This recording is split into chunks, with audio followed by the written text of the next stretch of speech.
In the previous video, I introduced you to a formula that we can use to calculate the Doppler effect for a sound wave in a situation where both the source and observer may be moving.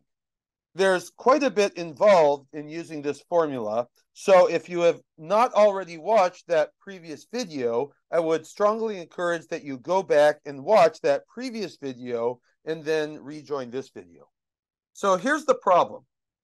We have an ice cream truck which is driving at 30 meters per second towards the brick wall.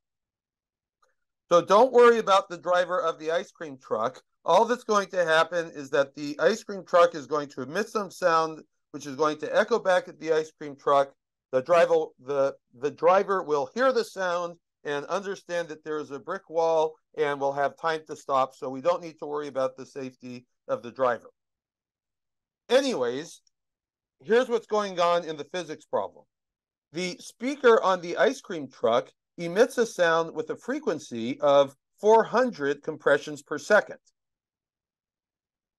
That sound is going to go to the brick wall, echo off, and then go back to the ice cream truck where the driver is going to hear the echo.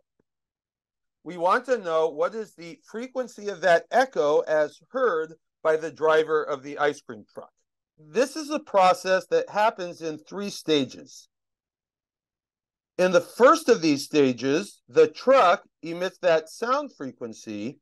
Then that sound wave comes over here and arrives at the wall. Because of the Doppler effect, the number of compressions received per time by the wall is going to be different than the number of compressions produced per time by the truck. So we would like to know what is the frequency, quote, heard by the wall, or more precisely, we want to know how many compressions per time arrive at the position of the wall. Let's call the number of compressions per time arriving at the wall f sub 2. Here's the second stage of the process. As we discussed before, the wall is going to receive f2 compressions per second. Just to be concrete, let's say that f2 is 430 compressions per second. It's not going to be exactly 430 compressions per second, but just for concreteness, as an example, let's say that 430 compressions per second arrive at the brick wall. Now, what's going to happen if we have 430 compressions per second arriving at the brick wall? What that means is that 430 times per second, we have high pressure, then low pressure, then high pressure, then low pressure, then high pressure, then low pressure arriving at the wall. When the high pressure arrives at the wall, it pushes on the wall. When the low pressure arrives at the wall, it pulls out on the wall. So 430 times per second, the wall is being pushed in, pulled out, pushed in, pulled out by the pressure of the arriving sound wave. Since the wall is being pushed in and pulled out 430 times per second, the wall is going to start to vibrate 430 times per second. And now the wall becomes a speaker producing 430 compressions per second of its own. In short, however many compressions per time are received by the wall echoes that many compressions per time back towards the driver. Getting to the final stage of the process now, we have already discussed that the number of compressions per time produced by the wall is the same as the number of compressions per time received by the wall. We are calling that frequency f2. But in this part of the process, the brick wall is the source, and now we have that truck driver moving towards the brick wall. So, according to the Doppler effect, that truck driver is going to hear a third frequency, f3, which we would expect would be greater than f2. So here's how we're going to solve the problem. F1 is given, it's 400 compressions per second. So now we're going to use our Doppler effect formula twice. First, we're going to use our Doppler effect formula to solve for F2. Then we're going to use our Doppler effect formula again to get F3 from F2. To get started with the F2 calculation, I'm just going to copy this formula over. The observed frequency will become F2, and the source frequency will become F1. So we have F2 equals F1 times 1 plus or minus observer speed over c divided by 1 minus or plus source speed over c. Remember that to use this formula, we have to mark a point between the source and the observer. So I'll just come in and mark a point there. Now, as far as the numerator here, VO refers to the observer speed.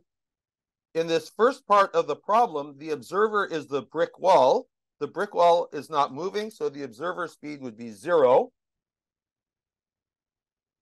So we don't have to worry about whether we're doing plus 0 or minus 0.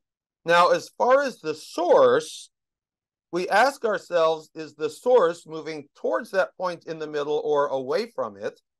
Well, clearly the source is moving towards that point in the middle. So if the source is moving towards that point in the middle, we take that minus sign there.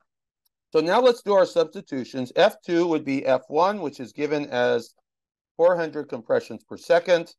Then the numerator just becomes 1. And in the denominator, we have 1 minus.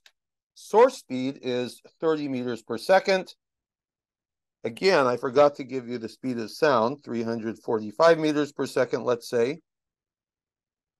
So we get F2 equals 438 compressions per second. So the wall receives 438 compressions every second. I'm going to copy that down here. Now to wrap up the problem, we're going to use this formula one last time, except in this last application, the observer frequency becomes F3 and the source frequency becomes F2, giving us F3 equals F2, and then I'll just copy the whole parentheses, 1 plus or minus observer speed over c, divided by 1 minus or plus source speed over c. In this part of the problem, the brick wall is the source, and the brick wall is not moving, so source speed becomes 0, and then we don't need to worry about whether we're doing minus 0 or plus 0. Now, to pick the correct sign in the numerator, let's put in our point between source and observer again. Here, the ice cream truck is the observer, so the observer is moving towards that point in the middle. So referencing the formula sheet, if the observer moves towards that point in the middle, we take that plus sign in the numerator. Substituting now, we have F3 equals F2. We already found that F2 is 438 compressions per second. Then we have in the numerator 1 plus. Let's put in the observer speed. The observer is the ice cream truck. It's doing 30 meters per second. Then we will divide by the sound speed, 345 meters per second. And the entire denominator is 1. And finally, we get that the number of compressions received by the truck driver is 476 compressions per second. And now we have done a second example problem applying the Doppler effect to a situation where the source can be moving, but the observer can be moving as well.